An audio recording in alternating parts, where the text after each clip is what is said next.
उपमुख्यमंत्री अजितदादांनी एकदा त्यांना दम दिलेला नाही आहे.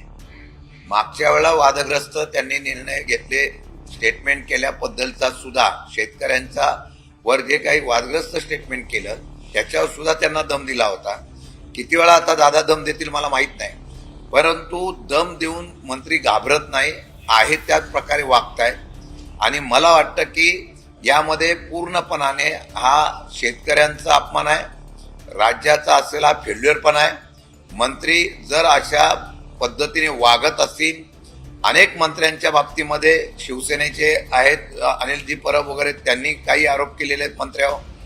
त्यानंतर एकनाथ शिंदेच्या मंत्र्यावर आरोप झालेले आहेत, अजितदादांच्या असलेल्या राष्ट्रवादी काँग्रेस पक्षाच्या मंत्र्यावर आरोप झालेले आहेत. आता हे मंत्री जर आरोप होऊन सुद्धा काही निर्णय घेत नसतील तर मला वाटतं की यामुळे कोणालाही भीती राहणार नाही. सरकार हे अपयशी ठरतंय अशा प्रकारचं चित्र निर्माण होत आहे.